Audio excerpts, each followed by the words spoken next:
The message that the angels bring us is a spiritual message, but in relation to societies, because we are spirit incarnated in a body. And if we want to be well, it's not by being well in the body that we are spiritually well. We must satisfy the spirit in its needs, which are not those of the body. So I can also look for a beautiful woman, make love to her, but because we do not coincide in the inner aspect, we remain unhappy anyway. So happiness is not in the flesh. Happiness is when the spirit finds its needs fulfilled, but on the needs of the spirit we have been deceived.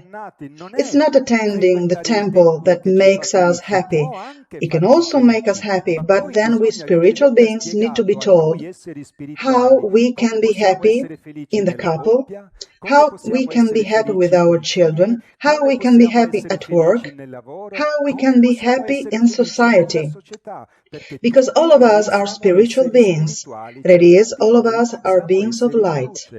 So there is a part that asks of Caesar, as Christ told us, but there is a part that belongs to God, which is us.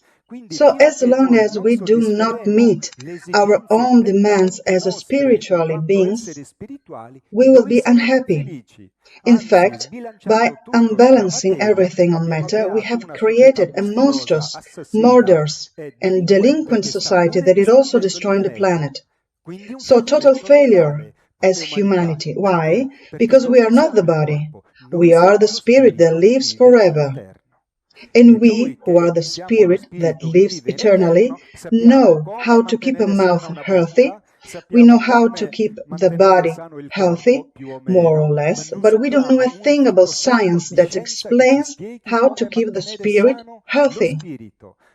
So much so that after 2,000 years of religious history, we are unhappy, more and more so. We have prayed in billions. We have made millions of kilometers of processions. We have attended billions of hours of masses. And everything is getting worse and worse. Isn't it time that we realize that there is something wrong with what we are told is the solution? Because we have been failing the solution for 2,000 years. The solution, we don't find the solution. So all those who have told us the solution is what I tell you have lied to us. And we don't know, because the scripture that Christ left us as his word, we don't know. We think that being religious means going to church and loving Jesus. It's not enough to be a good Christian. It's like loving the professor, going to university, but not studying. The professor will say, "Thank you for loving me, I'm happy," but you are a dunce. When I call you for questioning, you mute, so I will fail you, even if you love me. For Jesus says, "Not everyone who says to me, 'Lord, Lord,' will enter the kingdom, but only the one who does the will of my Father." And what it is, the will of the Father? I was naked and you clothed me.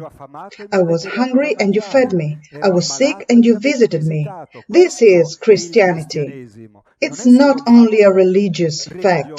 It's also, but above all, a social fact, especially at the time when we are a body incarnate.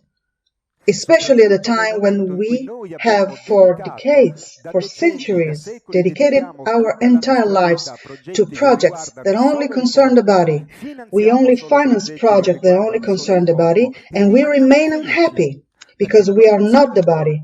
We are the spirit, intelligence, that in this moment of incarnation vivifies a physical body.